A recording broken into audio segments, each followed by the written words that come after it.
China's newest aircraft carrier, Fujian, was barely commissioned when controversy erupted around it. Chinese media have unexpectedly exposed a series of serious flaws, revealing that the ship not only lags far behind U.S. carriers, but may even fall short of the Soviet Union's unfinished supercarrier, Ulyanovsk. Such open criticism from Chinese outlets is rare. Many netizens believe it contradicts the tightly controlled propaganda environment under Xi Jinping's leadership, raising speculation that the report slipped through censorship or was deliberately published as a subtle act of dissent. China's third aircraft carrier, the Fujian, officially entered service at the Sanya Naval Base in Hainan Province in November 2025. Yet only 3 months later, it was already entangled in another controversy. A Chinese military-focused social media account known as Maritime Vanguard revealed that when the ship is compared technically with the Soviet Union's final nuclear supercarrier design, it still shows numerous shortcomings. The Soviet Ulyanovsk, though never completed due to the collapse of the Soviet Union, was designed as a true supercarrier approaching modern multi-role carrier concepts. In terms of size, the Fujian appears impressive on paper. Its displacement is about 80,000 tons, slightly larger than Ulyanovsk's estimated 79,000 tons. The flight deck area is also somewhat bigger, about 18,000 square meters, compared with Ulyanovsk's roughly 16,000 square meters. But beyond these numbers, the differences become stark. Ulyanovsk was designed with nuclear propulsion, equipped with 4 KN-3 nuclear steam-generating units and 4 powerful turbines producing around 280,000 horsepower, similar to the U.S. Navy's Nimitz-class carriers. This would have allowed the ship to reach speeds of around 30 knots and operate for long periods without refueling. By contrast, Fujian still relies on conventional propulsion, using 8 boilers and 4 steam turbines, requiring nearly 10,000 tons of heavy fuel oil. In endurance and power generation, it falls far behind nuclear carriers. The design of the flight deck reveals even deeper issues. Ulyanovsk's layout included a side elevator positioned to allow aircraft to move directly from the hangar to launch positions without crossing the landing path. In wartime, such a design greatly improves aircraft handling efficiency and provides redundancy if the ship is damaged. Fujian, however, lacks a similar backup elevator. Critics say this weakness stems from its structural heritage, which still reflects elements copied from older Soviet carrier designs, such as the Project 1-143.5 class. Without sufficient redundancy, damage to key areas could severely disrupt aircraft operations. One of the most controversial revelations came from footage aired by Chinese state television in September 2025.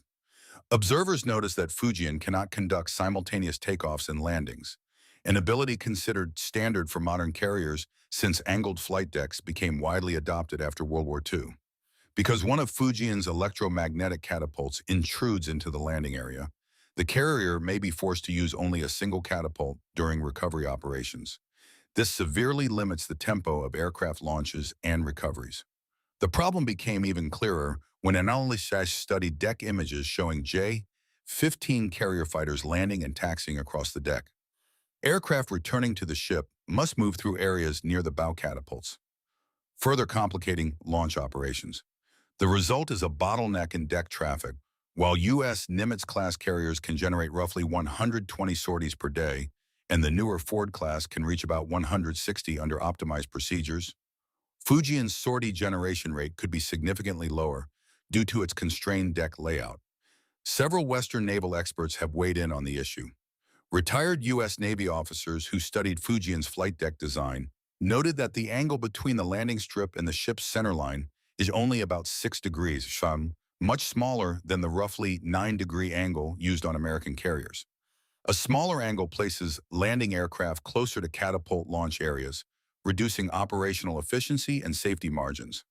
Because Fujian's landing zone is also unusually long, aircraft roll dangerously close to the bow catapults after touchdown, creating additional operational complications. Some analysts estimate that Fujian's real combat effectiveness could be only around 60% of that of a Nimitz-class carrier.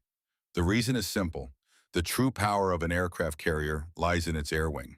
The number of aircraft it can launch, recover, and cycle within 24 hours ultimately determines its combat capability. If deck operations are restricted, even a large carrier cannot fully utilize its aircraft complement. Interestingly, some Chinese commentators themselves compare Fujian's operational capability to the U.S. Kitty Hawk-class carriers of the 1960s. Both have similar displacement, around 80,000 tons, and carry roughly comparable numbers of aircraft, including about 48 fighters, along with early warning and electronic warfare planes. However, even against this decades-old American design, Fujian appears disadvantaged due to its less efficient flight deck arrangement and limited aircraft handling space. Another point of debate is Fujian's electromagnetic catapult system. Previously, only the U.S. Navy's Ford-class carriers used electromagnetic launch technology. China installed such a system on a conventionally powered ship, a bold technical leap. Chinese engineers claim they solved the power supply challenge using advanced supercapacitor energy storage to provide the intense bursts of electricity required for catapult launches.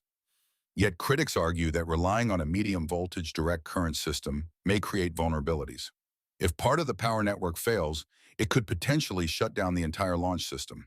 Beyond technical concerns, strategic analysts emphasize that China remains a latecomer in carrier operations. The United States has operated aircraft carriers continuously since World War II and currently maintains a fleet of 11 supercarriers with decades of combat experience. China, by contrast, began essentially from zero and has never tested its carriers in real combat.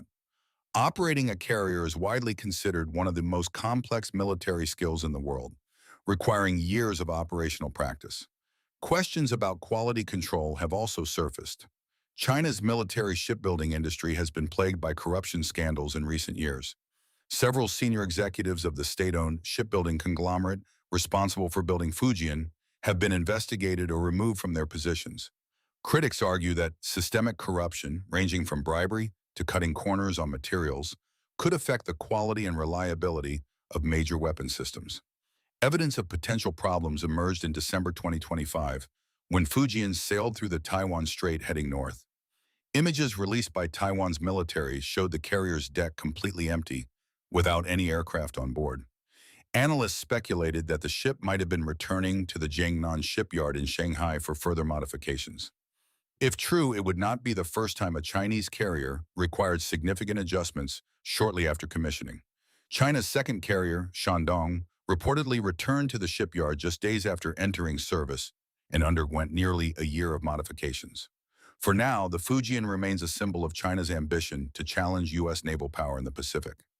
Yet behind the grand propaganda narrative, the ship's design limitations, technological uncertainties, and operational inexperience reveal a more complicated reality.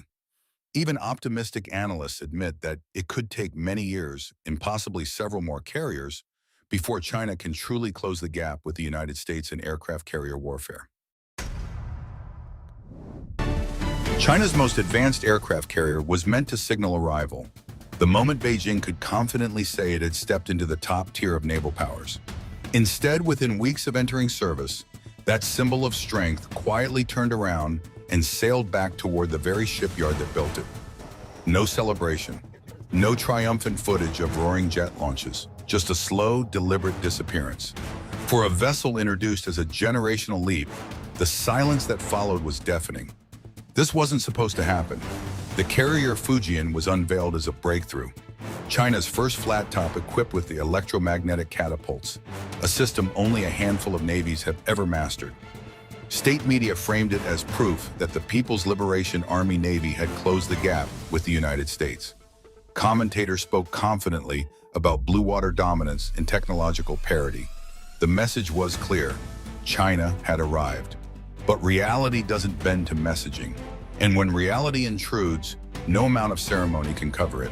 The timing made the reversal even more striking. The Fujian had barely been commissioned before it altered course. In professional navies, the weeks after commissioning are when the real work begins. Aircraft launch cycles intensify. Deck crews train relentlessly. Engineers push propulsion and power systems to their limits. A carrier earns its credibility in those grueling early months. Instead, the Fujian left Sanya with an empty flight deck, passed through the Taiwan Strait without visible aviation activity, and headed north. No aircraft operations, no training footage, no sustained drills, This was not a surge in readiness. It looked like a retreat. That absence matters. A carrier without aircraft is just steel and electronics. Its combat value comes from launching, recovering, and sustaining air power at sea. When those operations are missing, the platform's core purpose is missing with them. Observers noted the lack of deck crews rehearsing launch procedures, the absence of pilots qualifying for carrier landings, and no signs of high-tempo flight cycles. For a ship presented as fully operational, the optics were deeply inconsistent. Even the commissioning ceremony had raised subtle questions. Coverage was restrained, technical specifics were limited. Footage of sustained aircraft launches, the defining feature of a carrier, was scarce. At one point, a catapult demonstration involved a sled rather than a live aircraft. In established naval practice, ceremonial launches are symbolic but real. Avoiding a manned aircraft suggested caution, perhaps unresolved technical risk. At the time, these details were easy to dismiss. In hindsight, they looked like warning signs. The focus quickly turned to the carrier's most ambitious feature, its electromagnetic launch system. Unlike steam catapults, electromagnetic systems demand immense electrical stability and energy management. Nuclear-powered carriers can generate and buffer that power more easily. The Fujian, however, is conventionally powered. That means every launch places enormous strain on turbines, generators, and onboard storage systems. If synchronization falters, even briefly, operations can halt.